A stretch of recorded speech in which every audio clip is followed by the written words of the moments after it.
Red Square, Moscow. The funeral of the Soviet president and Communist Party leader, Leonid Ilyich Brezhnev. Brezhnev ruled the Soviet Union for 18 years, longer than anyone else except Stalin. Brezhnev had dealings with 5 United States presidents. In that time, he built up Soviet conventional and nuclear forces at least to equal the Americans. Under him, the Soviet Union intervened directly in Czechoslovakia and Afghanistan and openly supported revolutionary regimes in the Third World, and it's still closely involved in the Poland crisis. Now that Brezhnev is gone, the world is wondering, will the Soviet Union make a significant change of course in its foreign policies? Brezhnev's state funeral on a cold November day was an occasion of quiet respect rather than open grief. The Brezhnev era will be looked back on as a time of slow but solid progress in most policy areas, a line which won him neither a great many friends nor a great many enemies.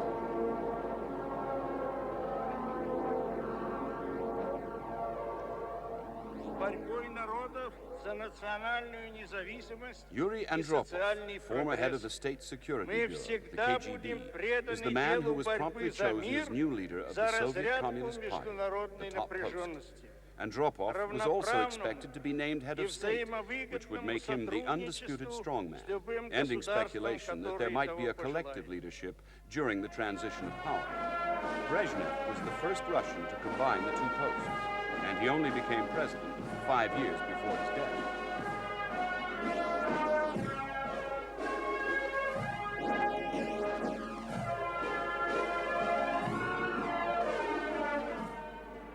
The list of mourners at the funeral mirrored the political division of the world. Western heads of state were absent. The Chinese were well represented, eager to meet the new Moscow leaders, and ready to pursue the bilateral talks they renewed only in October after a 3-year break. Faithful allies,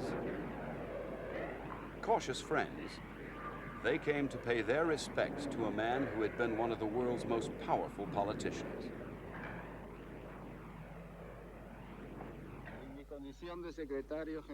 Brezhnev was remembered too at the United Nations, an arena where the Soviet Union under Brezhnev fought many a political battle. How far did Brezhnev's political opponents respect him? And what will happen now? The reactions of President Reagan, his predecessor Jimmy Carter, and first former Secretary of State Henry Kissinger. He was always a dedicated communist, a complicated personality, but an interesting man. They'll try to prove that the Soviets are more committed to peace, more committed to nuclear arms control than we are, that they are the so-called heroes for the Third World and we're the villains. And I think after this period, which may last a few months or a few weeks, we don't know yet, they'll probably try to accommodate the United States in some of the negotiations. I've said for many years, there are fundamental differences between the Soviet system and our own system here in the United States. But I believe our peoples, for all our differences, share a desire and a dedication to peace. Brezhnev's last public appearance, less than a week before his death, was at the 65th anniversary parade marking the Bolshevik Revolution.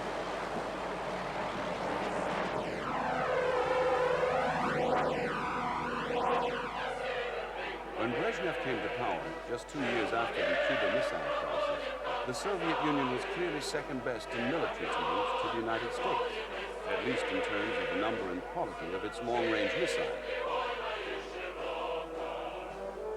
Brezhnev proceeded to build up his conventional and nuclear forces, committing between 12 and 14% of the Soviet gross national product to defense spending.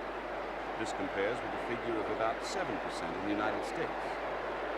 Brezhnev placed special emphasis on developing the long-range nuclear multiple warhead SS-18 missile, described as the single most destructive weapon on Earth. The Americans, like former Secretary of State Alexander Haig, were alarmed. It is the rapid expansion of Soviet nuclear weaponry in the European theater that has forced NATO to respond.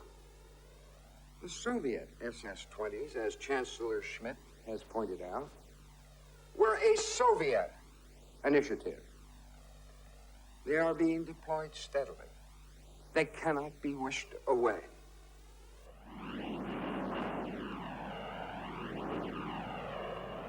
One of the American responses to the Soviet arms buildup under Brezhnev was to develop the cruise missile. A sophisticated radar locking system guides it home to a pre-selected target at high speed and at low altitude, and it's virtually unstoppable.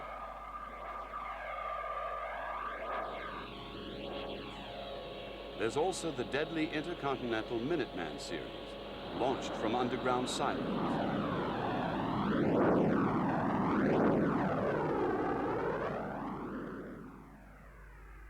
The rivalry of the arms race is also found in the exploration of space, where the Americans have concentrated on the space shuttle, the vehicle that can go into orbit and then glide back to Earth for reuse.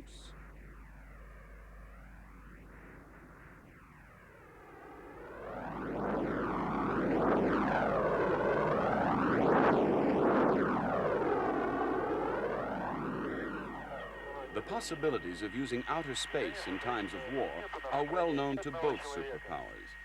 Nuclear bombs could be put into orbit and then released on an unprepared enemy.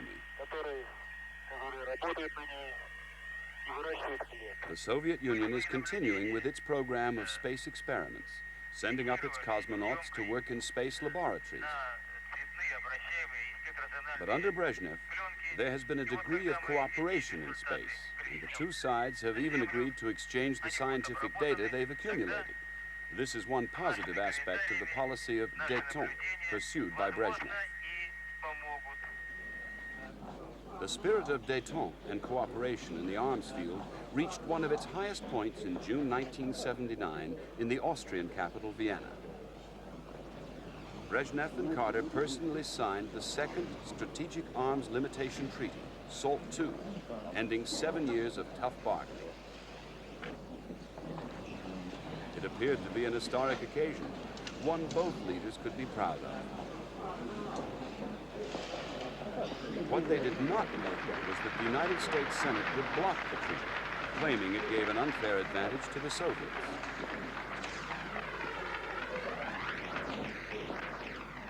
American and Soviet negotiators have since been meeting in Geneva, Switzerland, the venue for the so-called START talks, the letters standing for Strategic Arms Reduction. The discussions have centered on how many land or submarine-based missiles are allowed on each side. And although no dramatic progress has been reported, the talks are continuing.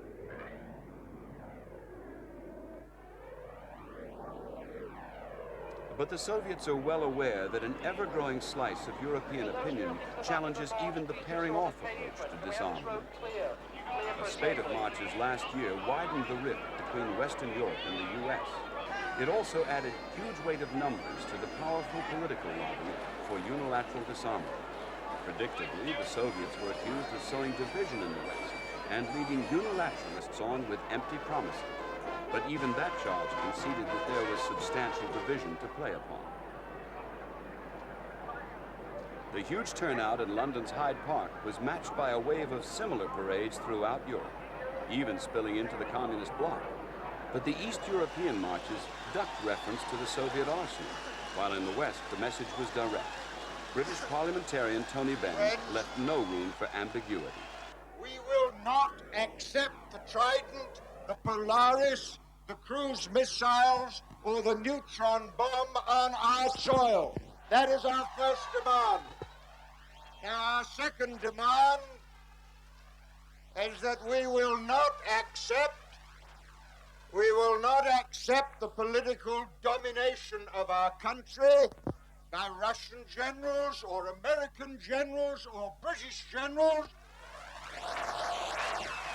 The Soviets see America and Europe out of step on defense, while their conflicting attitudes to East-West trade emerged over the building of the gas pipeline from the Soviet Union to Western Europe. President Reagan tried to impose sanctions to punish the Soviets for the alleged involvement in Polish martial law. The sanctions were a failure, and American credibility was the only loser. but it raised more questions about Why should we Atlantic support solidarity. defense in that whole area if they're willing to say, you know, business as usual, life as usual, we'll just depend on the Soviets? The French were the first to defy the Americans, shipping equipment to the Soviet Union for the construction of the pipeline. While Franco-American relations had dipped, particularly with the election of the socialist President Mitterrand, the links between Paris and Moscow have remained businesslike. As well as a joint space venture, the two countries have a commission on scientific, technological, and economic cooperation. Their 5-year agreement is on target, while trade figures for 1981 were 12% up on the previous year.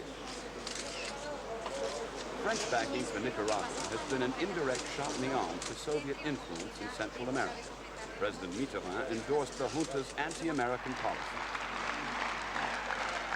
The French Communist Party, which now shares government with the socialists, goes a lot further than its partner. It maintains better relations with Moscow than all other large communist parties in Western Europe. Its leader, Georges Marchais, is outspoken in his criticism of what he sees as American imperialism, particularly towards Cuba. Marchais rejects as groundless American claims that Soviet arms have passed through Cuba to El Salvador.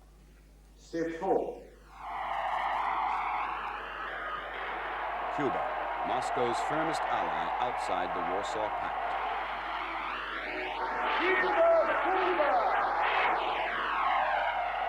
The links are cemented in history, and the loyalty cuts both ways.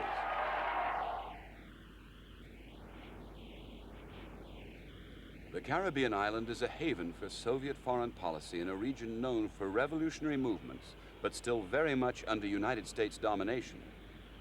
Moscow pays dearly to keep the Cuban economy afloat, an estimated $8.5 million a day. At a time when Moscow is picking up heavy bills from Poland, that is a considerable payout, and there are signs that it may slow down. But there is no indication of a political strain between the two countries. The Soviets are channeling huge amounts of aid into mechanizing agricultural production and diversifying the economy, which is over-dependent on its sugar exports.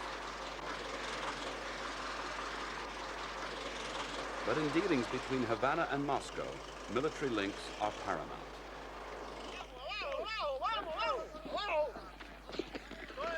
These are Cuban exiles training on the United States mainland in the hope of an eventual American-backed invasion of Cuba. The men leading the training are survivors of the disastrous Bay of Pigs invasion of Cuba, directed by the U.S. in 1961. The following year, the world came close to nuclear war when the Russians moved to station missiles on Cuba, but were forced to turn back. Since then, the strategic balance has changed enormously. Moscow recently warned the Americans that if it felt threatened from European-based missiles, it might base warheads on America's doorstep. The Cubans also serve the interests of their Soviet allies in Africa. The rebels fighting the government of Angola recently scored a big propaganda success with an exchange of prisoners. They handed 2 Russian military advisors back to the Angolan army in return for their own men. The South African-backed rebel army of Dr. Jonas Savimbi is a remnant of the country's civil war. He blames the Cuban presence for the continued hostilities. Because I think the only problem that we have in Angola and in Africa, Cubans. If the 40,000 Cubans leave, I don't see why we are not going to solve all our problems peacefully. Another prisoner, another African war. The prisoner is Cuban, and his captors are the one-time allies of the Soviets, the Somalis. 20-year-old Private Carlos Orlando went on display as proof of Cuban involvement in a complex dispute over sovereignty of the Ogaden Desert, a legacy of colonial partition. But since the Soviet switch to backing the Ethiopians, the area of conflict has spread into undisputed Somali territory. Ethiopia says the invading forces are Somali dissidents, but most reports suggest that the attackers are largely Ethiopian, with Russian advisors. A Somali colonel estimated that in the last few months of fighting, 500 Somali soldiers and civilians had been killed and 1,200 wounded. The Somalis say they have monitored radio messages by the enemy in which Russian, Cuban, and South Yemeni voices were heard. Moscow has openly expressed support for the dissident Somali Democratic Salvation Front, which operates from Ethiopian territory. The Soviets are said to particularly resent the loss of the Somali port of Berbera, which was made available to the Americans 2 years ago. They recently called for an end to foreign bases in Africa.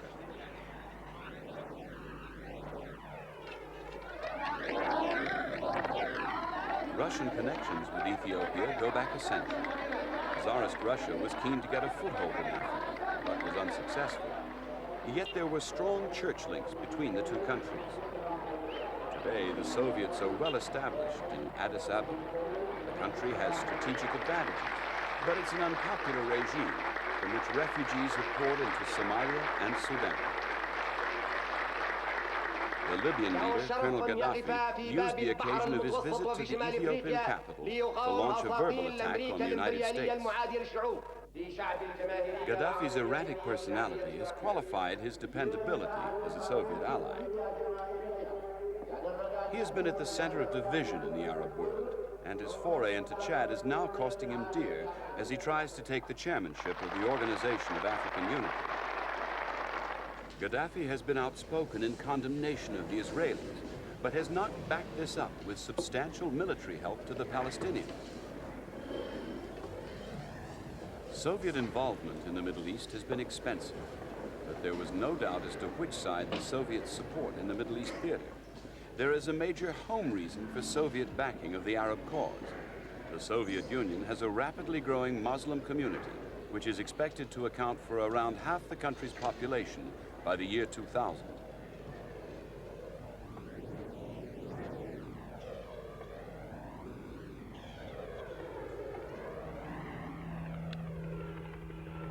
The Soviet Union's Muslim population made Soviet intervention in Afghanistan all the more sensitive, and the Politburo was by no means unanimous on the decision to move in. By taking the rebels on, the Soviets risked alienating other Muslim countries. But it was also risky to leave the rebels with the chance of defeating Babrak Karmal's forces. The danger was that revolutionary Islamic fervor would spread over the border into the Soviet Muslim republics. With a change of leadership at the Kremlin, there are now hints that the Soviets may be planning to withdraw from Afghanistan. The Russians have always maintained that their presence there was to prevent subversion from outside. That would leave these rebels without a Soviet enemy, but with 3 million returning refugees and probably an end to outside help against the government forces.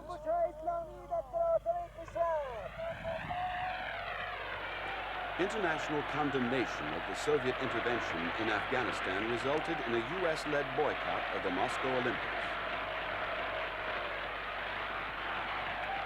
But the boycott failed to make the impact that was intended, and the Games went ahead without any great effect on international sport or politics.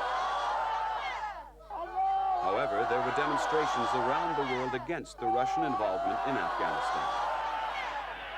Pakistan has been bearing the brunt of the refugee problem caused by the fighting.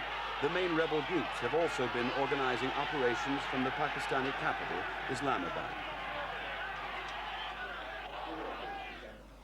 In neighboring India, the tone has been much more conciliatory over the Soviets' role in Afghanistan, and relations between Moscow and the world's largest democracy have flourished. Your presence here is further evidence of the fact that your country is interested in our country, and you are also personally interested in strengthening our bonds of cooperation and friendship. Just as the political dust was beginning to settle on the Soviets in Afghanistan, the Soviets' role in Poland took over as the main source of Western recrimination.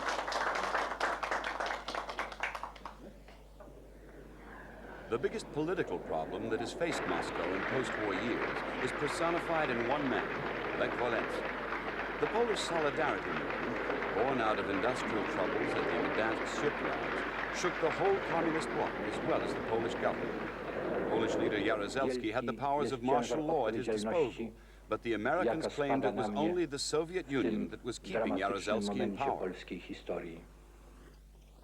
And the commander of the Warsaw Pact forces, a Soviet marshal, was positioned in Poland both prior to martial law and during its execution. The emergence of the Solidarity movement brought memories of the so-called Prague Spring in Czechoslovakia in 1968, when Russian tanks were sent in to clamp down on the liberalization program led by Alexander Dubček. In Warsaw in 1982, it was Poland's own security forces which successfully put down protesters when the Solidarity movement was declared illegal. The Soviet forces did not intervene this time, but President Reagan insisted that the Soviet Union was behind the repressive measures and said the Americans would impose economic sanctions. By our actions, we expect to put powerful doubts in the minds of the Soviet and Polish leaders about this continued repression. In addition, we are going to continue assisting the flow of food, medicines, and other necessities to the Polish people, not to the governments.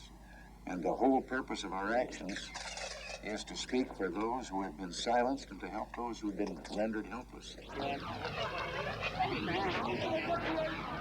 Another country with superpower claims, China, had seized the opportunity in recent years to embarrass Mr. Brezhnev. In 1969, Chinese militants occupied disputed islands on the long Sino-Soviet border. In 1976, President Nixon made an historic visit to China. He was concerned not only with improving American relations with the Chinese, he also wanted to discourage a possible Euro-Asian communist axis between Peking and Moscow. The Vietnamese occupation of Kampuchea has added to the issues separating the communists soon. The welcome extended to the Vietnamese forces in Phnom Penh by the Heng Samrin administration effectively extended Soviet influence in Southeast Asia at the expense of the Chinese. Peking, which originally supported the Khmer Rouge regime of Pol Pot, has latterly given its support to the Kampuchean Nationalist Coalition, committed to driving the Vietnamese out of the country. The Chinese have also engaged the Vietnamese directly when they launched an incursion into Vietnam.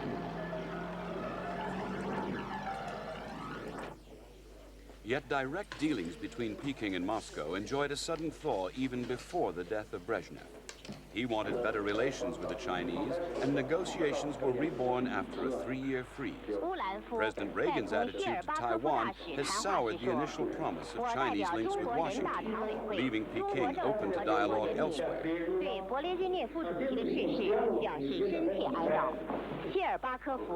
Western Europe has adopted a wait-and-see attitude to the new Soviet leadership, summed up by the British Prime Minister, Margaret Thatcher. In the weeks and months ahead, we shall watch the new Soviet leadership earnestly for solid evidence of a willingness to work for genuine multilateral disarmament. Any such evidence will be met with a ready welcome and a quick response from us. We shall also be looking for signs of a greater respect for human rights and international law than we've seen in recent years. And we shall be equally ready to respond to that. American businessmen in Moscow helped give their country a good start in relations with the Soviets right after Brezhnev's death. Please, to American-Soviet cooperation, and above all, to that inspirational leader, Leonid Brezhnev. Thank you.